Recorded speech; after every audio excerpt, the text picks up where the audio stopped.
Habiendo terminado con el paper de Madison, vayamos a algunos aspectos complementarios del enfoque de fuentes y finales. El tema que vamos a tratar en este video que sigue es el enfoque dual en este análisis. Y en el slide siguiente, que lo ponemos ahora, se presenta la estructura formal del enfoque dual, que está tomada del texto de Barrow y Sala y Martin, capítulo 10, ¿se acuerdan? Fíjense la primera ecuación, que es la, digamos así, equivalente a la función de producción de Solow, porque en el lado izquierdo está el ingreso, la misma variable, o producto, la misma variable que estaba en el análisis de Solow o en el análisis de Madison también. Pero del lado derecho, en el caso de Solow, estaba la función de producción agregada, donde ese ingreso era función de tres grandes factores o variables o argumentos que eran el capital utilizado, la mano de obra utilizada y el cambio tecnológico. Ahora,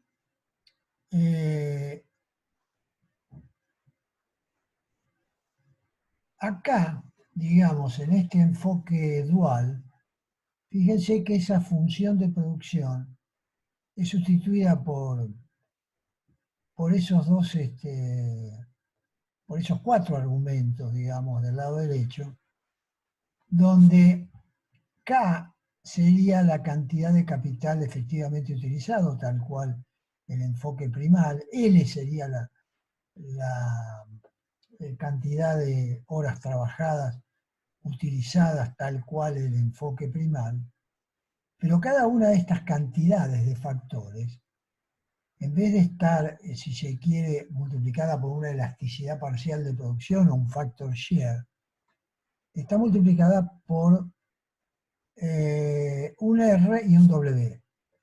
Y este R y este W son las remuneraciones por unidad que reciben esos dos factores de la producción. R es el beneficio por unidad de K y W es el salario por unidad de L. Entonces lo que expresa esa igualdad es que el ingreso nacional total, diríamos así, está distribuido, se distribuye en su totalidad. El Producto Nacional se distribuye en cada momento en su totalidad ¿a quién? A los factores de la producción, que son los que reciben los beneficios, los que reciben los ingresos que les corresponden según sus remuneraciones por unidad de factor. Así que el punto de partida parece muy distinto, aunque, como veremos enseguida, no lo es tanto.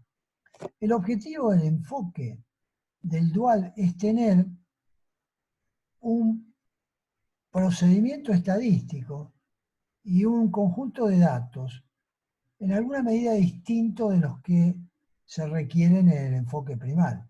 ¿Para medir qué? Básicamente, por eso en última instancia, es básicamente medir el cambio tecnológico, el residual, pero enfocando las variables en una forma diferente.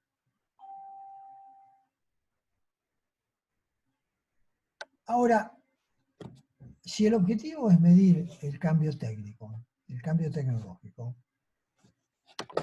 pareciera que esa ecuación inicial, esa ecuación agregada para toda la economía, no es muy propicia para hacer ese cálculo, porque de pronto uno se pregunta, ¿dónde está la variable cambio tecnológico en esta ecuación? ¿Desapareció? No, por supuesto que no desapareció. Está implícita ¿en dónde? Está implícita en el cambio que experimentan las remuneraciones de los factores. O sea, a medida que una economía crece, si el producto es mayor y se distribuye en su totalidad entre los dos factores, claramente es porque, supongamos que entre un año y otro no cambian las cantidades de factores, pero el producto crece, y bueno, entonces ¿por qué crece? Porque hay progreso tecnológico. ¿Y cómo se manifiesta? Se manifiesta con cambios en las remuneraciones reales de cada uno de los factores, que agotan el producto.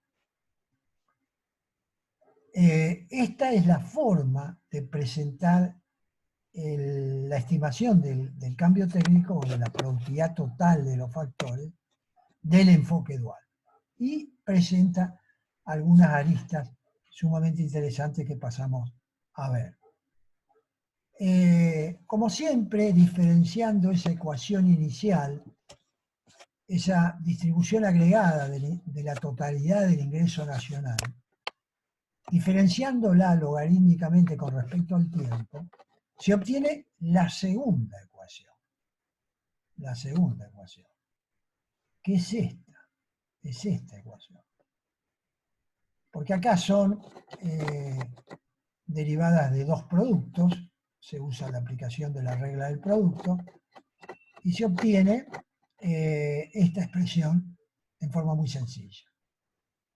Ahora, esta expresión, de una forma algo distinta, nos dice que el crecimiento del producto, que es lo que está en el lado izquierdo de la ecuación, puede descomponerse, por un lado, en el crecimiento de los factores, K punto, o sea, en la tasa de crecimiento de los factores, K punto sobre K y L punto sobre L, pero ponderados por las elasticidades parciales de producción o los factor share de cada uno de esos dos factores. ¿No es así? Pero le falta algo, y le falta el cambio tecnológico.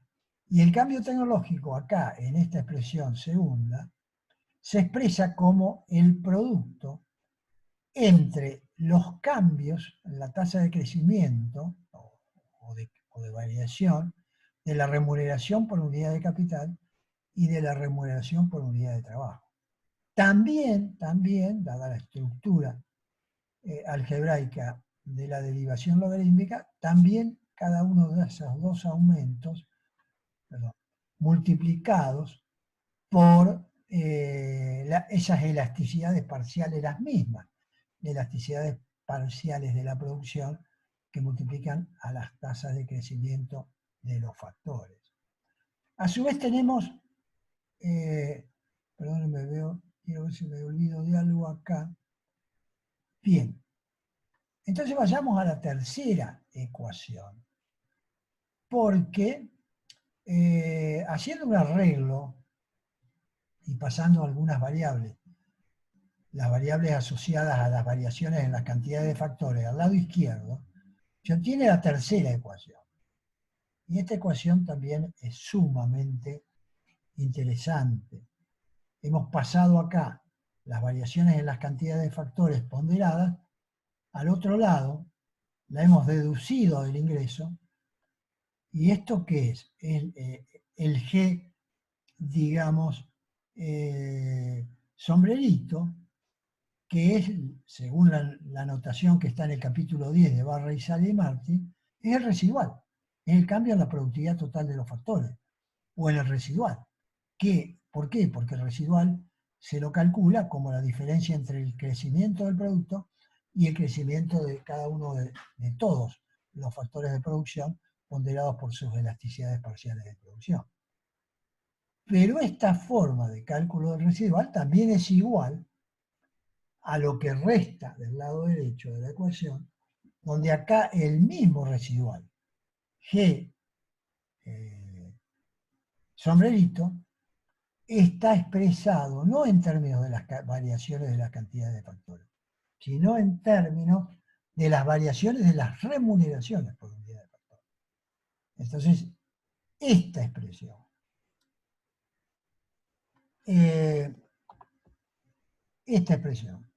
o esta expresión, las dos están estimando por dos caminos distintos si se quiere, el residual, el cambio, la tasa de crecimiento de la productividad total de los factores, la tasa de crecimiento del residual.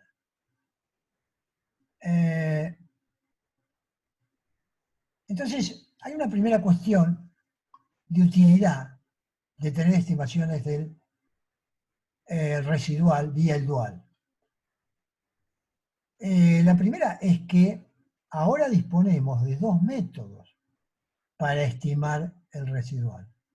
De un método que se basa en tomar la tasa de crecimiento del producto y deducirle la tasa de crecimiento de las cantidades de factores, que es el primal, o el otro método, que es tomar los cambios en las remuneraciones de cada factor, ponderándolo esos cambios por las mismas elasticidades parciales de producción que se usan en el primal. Entonces, esta comparación puede ser de gran utilidad para detectar errores, dificultades y facilidades en la medición del cambio tecnológico. Para una economía, para un periodo determinado, tenemos dos formas de entrar, dos formas de aproximación empírica a la medición del cambio tecnológico. La aproximación vía primal y la aproximación vía dual. Algunas economías a lo mejor son más propicias para usar el método primal para hacer el cálculo del cambio en la productividad total de los factores. Otras economías, dada su estructura de datos y su estructura organizacional e informativa, puede ser más propicio entrar por el método dual. Y entonces vayamos a algo muy decididamente importante y que yo creo que el enfoque dual en el análisis de fuente es la mejor forma de demostrar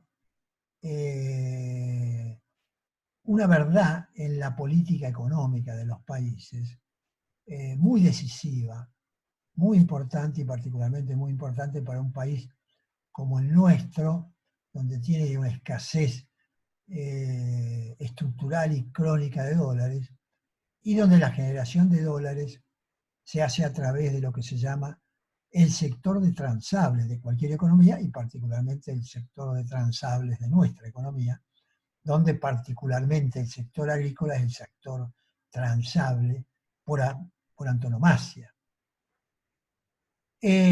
Suele ser lamentablemente muy común entre los economistas, en particular en aquellos que se introducen en la política económica, afirmar que si el país está compitiendo con el mundo, compitiendo a través de su sector de transables, su sector de transables tiene un sector de exportables y un sector de importables.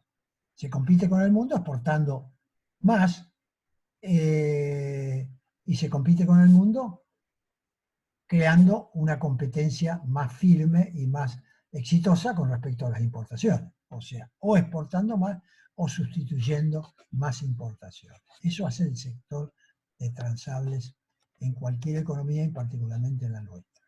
Entonces, si ese sector está compitiendo con el mundo, muchos economistas ligeramente y erradamente dicen, si en esa economía hay cambio y progreso tecnológico, o sea, aumenta la productividad total de los factores, claramente esa economía, después de ese aumento, va a ser más competitiva, porque cualquier aumento de la productividad significa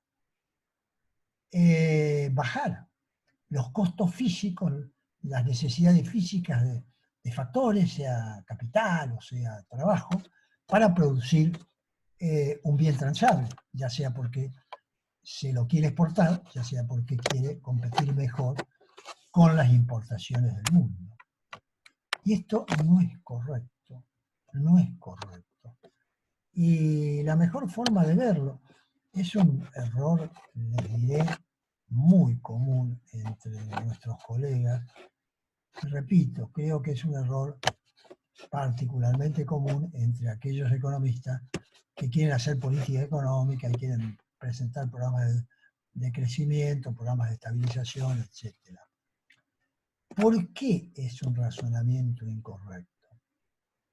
Porque si hay cambio técnico, si hay progreso técnico, o sea, si hay mejora tecnológica, sí, los costos reales físicos de producir transables van a bajar por ese lado. Por eso decimos acá, por un lado, baja, por la mayor productividad. Sí, pero en forma absolutamente equivalente, esos costos suben por el aumento en las remuneraciones de los factores, porque están aumentando el costo de los factores. El salario real y el salario expresado en una moneda internacional donde no hay todavía ningún cambio en el tipo de cambio real, hace que sea mayor cuando la productividad es mayor. ¿Por qué es mayor? Porque los cambios y las mejoras de la productividad hay que distribuirlas entre los factores de la producción. Y al distribuirlas aumentan y mejoran las remuneraciones reales expresadas tanto en precios constantes como en moneda internacional, sin cambios en los tipos nominales de cambio. Entonces no hay una mejora de la competitividad, porque en realidad si el cambio tecnológico hubiera significado siempre aumentos de la competitividad de los países, hoy solo exportarían los países técnicamente avanzados. Y no es así. Hay exportaciones e importaciones de todos los países, sean tecnológicamente avanzados o tecnológicamente mucho más atrasados. Porque si son tecnológicamente mucho más atrasados, de hecho van a tener costos reales de los factores menores. ¿Cuándo mejoraría la competitividad internacional relacionada con el tema de la tecnología? Si en un periodo o en un año el aumento de productividad que la economía genera en transables es mayor al aumento de productividad que genera en el resto de la economía. Ahí sí, sin necesidad de que cambie para nada el tipo de cambio real, ahí sí mejora la competitividad de transables. Porque las remuneraciones de los factores aumentan en virtud del aumento promedio de la productividad o de la tecnología en todos los sectores. Pero si en ese caso particular el progreso tecnológico se concreta más en el sector de transables que en el sector de no transables, ahí sí que mejora la competitividad real internacional de la economía. Es más, quiero decirles lo siguiente, lo tengo acá presentado al final. Si en un determinado momento mejora la productividad en el sector de construcción, que es un sector eminentemente no transable, la competitividad de la economía se deteriora. ¿Por qué? Porque los salarios y el capital, al expandirse ese sector de transables, a expandirse a través de la tecnología, va a tener costos factoriales más altos. Y esos costos factoriales va a tener que pagarlos también más altos el sector de transables. Y como ahí no se dieron cambios tecnológicos o cambios tecnológicos menores al del sector de construcciones, la competitividad de ese sector cae.